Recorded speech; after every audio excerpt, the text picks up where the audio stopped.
Indore police महानिरीक्षक है संतोष सिंह ने लिया चार्ज। पुलिस कमिश्नर का लिया चार्ज। राकेश गुप्ता को किया रिलीव। बने इंदौर के तीसरे पुलिस आयुक्त संतोष सिंह इंदौर को दे चुके हैं सेवाएं। बतौर डीआईजी दे चुके हैं अपनी सेवाएं।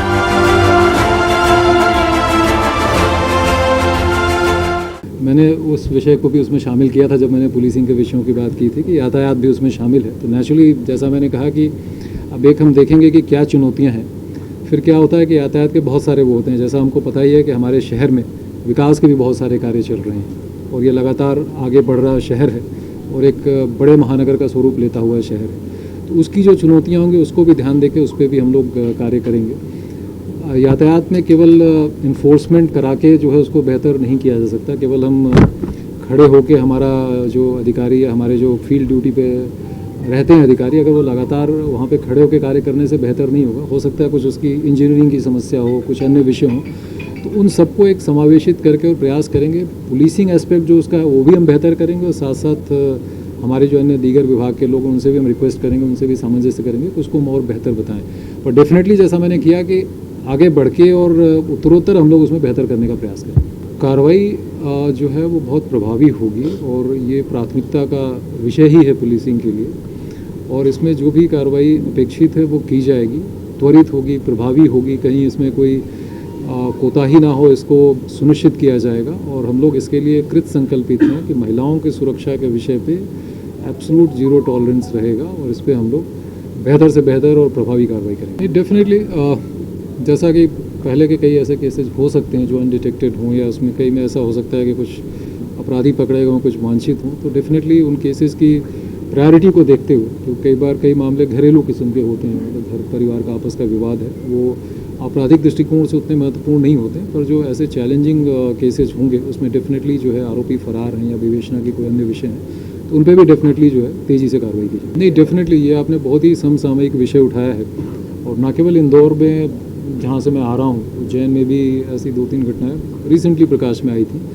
इसके दो विषय हैं। एक तो मैं आप ही के माध्यम से, पहली बार आप लोगों से चर्चा हो रही है और आप बहुत सशक्त माध्यम है हमारी बात जनता तक ले जाने के लिए भी। तो डिजिटल अरेस्ट नाम की कोई चीज़ नहीं है। किसी को कोई अरेस्ट करके हम उसको सूचित करके कोई उससे अपेक्षा पुलिस कहीं की नहीं करती है। तो मैं सभी नागरिकों से आज अनुरोध करूंगा कि इस तरह का कोई भी मैसेज आपके पास आए, कोई पुलिस की कोई एजेंसी बन के किसी एजेंसी का नाम लेके ये कहे कि आपके रिश्तेदार को, आपके पुत्र को, आपके भाई को इस तरह से अरेस्ट कर लिया गया, हम नीचे खड़े हैं, आप ऐसे करिए और इसमें ट्रांजैक्ट करिए, तो नेचुरली ये फ्रॉड कॉल है, आपके साथ धोखाधड़ी का कार्य किया जा रहा है। और इसके लिए तत्काल जो है साइबर हेल्पलाइन के साथ इंदौर पुलिस की जो हमारी हेल्पलाइन के नंबर, उस पर तुरंत सूचित करिए और बहुत प्रभावी हम एक्शन लेंगे। और इसमें कुछ केसेस में हम लोगों ने, जैसा मैंने आपको जिक्र किया जहाँ मैं पहले था, उसमें हम लोगों ने कुछ लोगों को पकड़ा भी था, दूसरे प्रदेश के थे। तो इसको जो केसेस पहले हो चुके हैं रजिस्टर्ड हमारे जो क्राइम है, इसमें डेफिनेटली हम जो है इसके जो बचे हुए कड़ियाँ होंगी या जो लोग इसमें शामिल होंगे, इसमें हम उन पर कार्रवाई करेंगे। पर पुनः एक बार अनुरोध कि अपनी जो ख़ासतौर से अपने जो पर्सनल डाटाज होते हैं, पर्सनल आपके पासवर्ड हैं, आपके OTPs हैं, ये कभी भी जो है कोई भी संस्था आपसे ना मांग सकती है। कृपया इसको शेयर ना करें।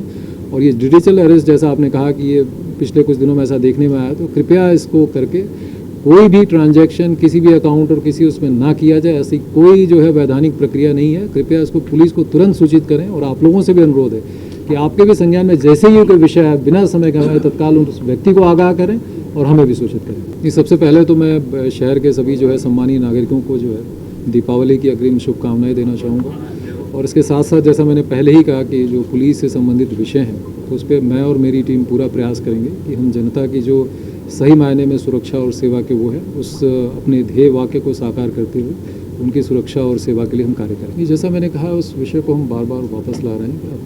अपराधी, इसमें सभी प्रकार के अपराध शामिल हैं। और जैसा अभी आपने जिक्र किया, जैसे डिजिटल अरेस्ट हो गया या अन्य कोई भी अपराध, तो उनको चिन्हित किया जाकर उन पर कार्रवाई की जाएगी। पुलिस का मेजर जो वर्क है यही होता है कि अपराधों की रोकथाम, अपराधों की विवेचना, अपराधियों पर कार्रवाई, यातायात व्यवस्था सुदृढ़ रहे, बेहतर से बेहतर उपलब्ध कराएं। जो सीमित कई बार परिस्थितियां बन जाती हैं, अब कहीं कोई निर्माण कार्य हो रहा है, कोई विकास का शहर के उसमें अगर कोई कार्य हो रहा है, तो नेचुरली उसमें थोड़ा जो है असुविधा कई बार रहती है। तो हम ये प्रयास करेंगे कि हम वहाँ पे डाइवर्सन दें, जैसा आपने कहा था कि लोगों को कोई वहाँ बाधा, थोड़ा बहुत डाइवर्सन से उसको सही उस प्रकार से किया जाए।